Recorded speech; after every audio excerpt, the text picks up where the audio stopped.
are about to experience the awe and mystery which reaches from the inner mind to outer space. Please stand by.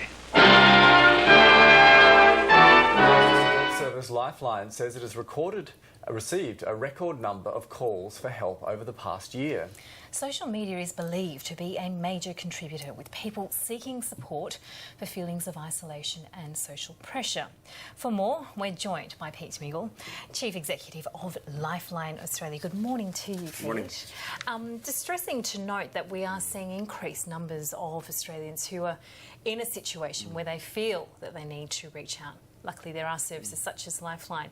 How have you been able to establish a link between, for instance, the rise of social media and its uses and the issues that people are facing where they feel greater senses of isolation or distress in their life? In 2015, we had the greatest number of calls ever to Lifeline, over 1 million, and the last 4 months were the busiest that we've ever had on record since we were formed 52 years ago.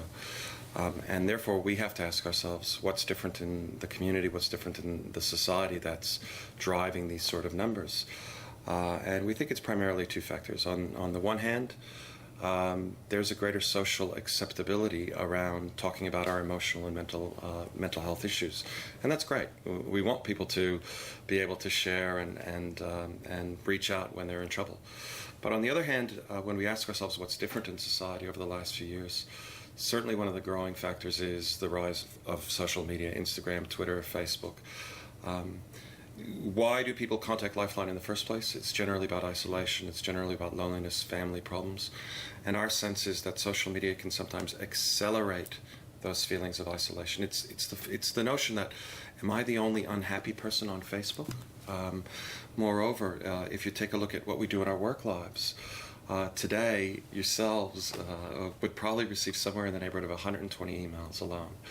And again, and the more we're connected into those computers, the more we're connected into that digital world, just physically speaking, that's the less time that we have to connect in the human world. So the way I talk about it is that URL is regrettably replacing IRL in real life.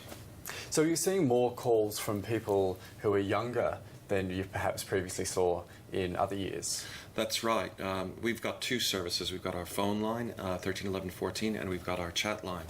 And when you look at where the rise in the numbers is coming from, the increase in the demand, it tends to be lower down the demographic scale, e.g. younger people. And again, that would lend itself to believing that social media may be playing a role there. Older people have been around longer. That's the reality, and have probably had a greater opportunity to form those really important connections. Connectedness is the number one thing that abates risk of suicide. Lack of connection is a true risk factor, a real comorbidity when it comes to things like suicide, and perhaps those young people aren't quite as connected yet.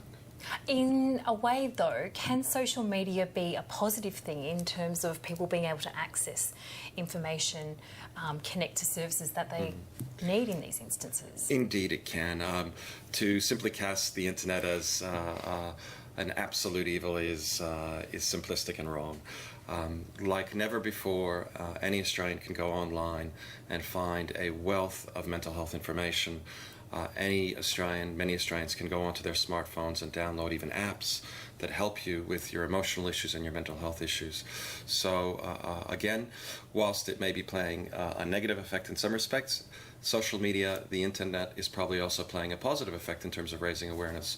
My point is that we need to do a better job of using our digital world for our emotional world, simply than being led, if you will, by the internet into a lot of dark places.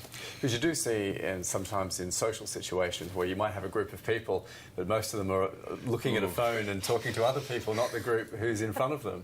It's those little things that you sort of see the changes that social media has made. Yeah, we have been together as humans for millions of years, and I stress together. We've bonded together in families and in communities, and there is something strange and artificial about spending more time with a device than with a real human being. We need that gooey stickiness of human relationships to be well. And unfortunately, in a world where we're An average Australian owns 3 digital devices now. An average Australian spends more than 24 hours a week online. These are signs that we need to be concerned about, and it's never going to go away, the world of computing, but perhaps we could practice more contemplative computing, us positively using all these tools as opposed to them dominating our lives, them dictating terms to us.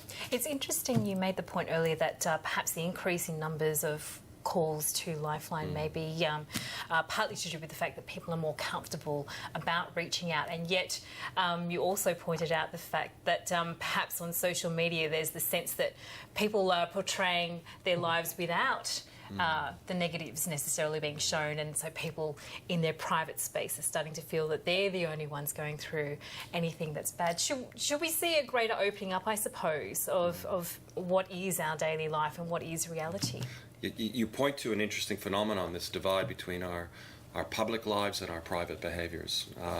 And certainly things like Facebook, things like Instagram accounts are a real platform for our public lives as opposed to what we may be really feeling. So commentators have talked about a thing called digital amnesia, where we essentially curate personalities for the purposes of the internet, as opposed to, you know, some of the really difficult stuff that we all think about and all confront. We need to get realistic about the fact that we are in a huge emotional transition in our country. Last year there were 2,500 people who actually died by suicide. It's one of the highest years on record. It's double the national road toll. So there is some kind of underlying unhappiness, an underlying sense of a lack of connection that is driving these trends. And my point and Lifeline's point is that we just need to get a little bit better about, you know, sometimes disconnecting in order to reconnect and be well. Certainly good advice. Pete Shmigel, CEO of Lifeline Australia, thank you for talking to us this morning. Thank you very much. Now, if you